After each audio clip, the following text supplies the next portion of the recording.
And Eric Siddall, Vice President of the Association of LA Deputy District Attorneys. Sir, good morning to you, and thank you for your time today.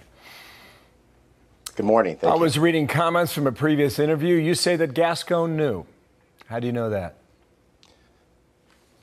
Well, we know that his executive team knew, but I think that really, a lot of attention has been geared on the Tubbs case, but really the Tubbs case is pretty symbolic of the problem of having a blanket policy.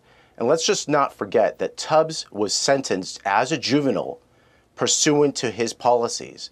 Nothing would have changed. Tubbs was sentenced because of Gascon's policies. End of story. The next question, I think, is when did he know? How did he know it in terms of the tapes?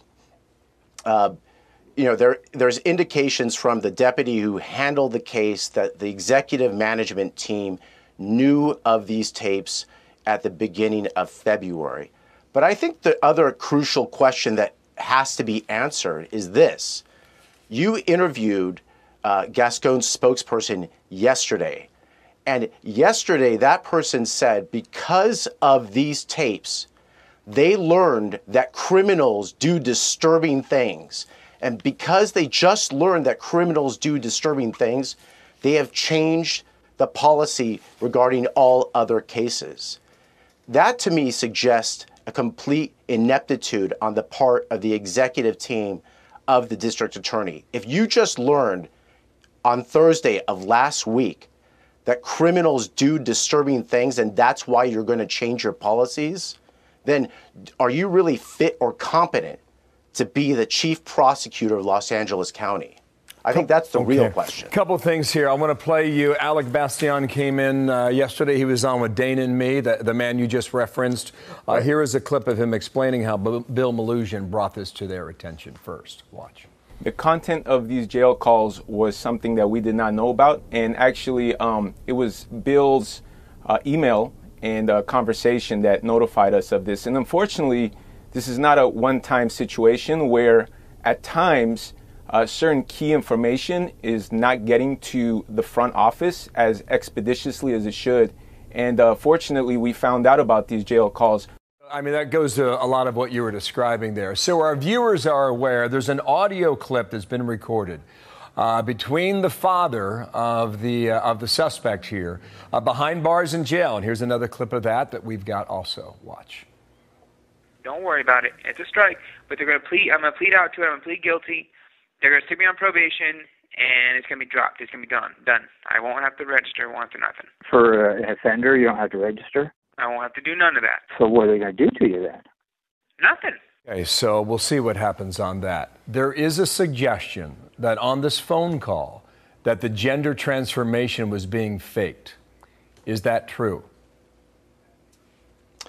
There is some. I've listened to these calls. There is some suggestion that he is trying to manipulate the system to try to say that he's transgender when in fact he is not, so that he gets special housing.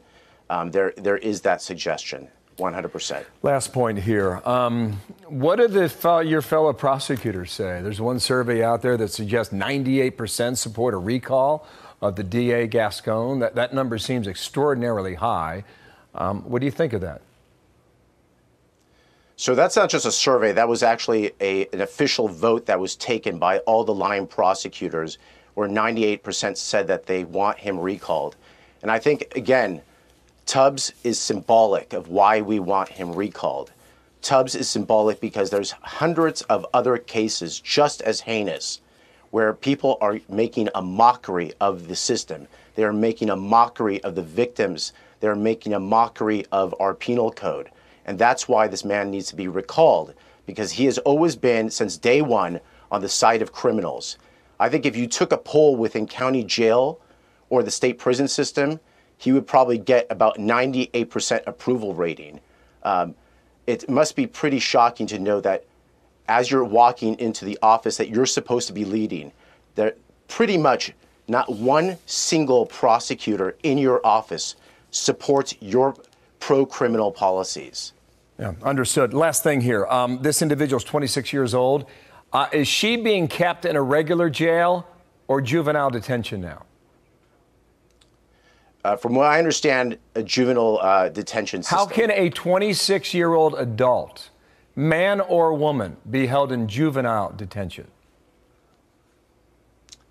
You know, that's just, that's part of the system that we have. We don't really, you know, look, there's a reason why we have criminal prosecution for juveniles. And that's because some people who commit crimes that are so heinous when they are a juvenile should be treated as adults because their behavior, their actions, their conduct is adult conduct, criminal conduct.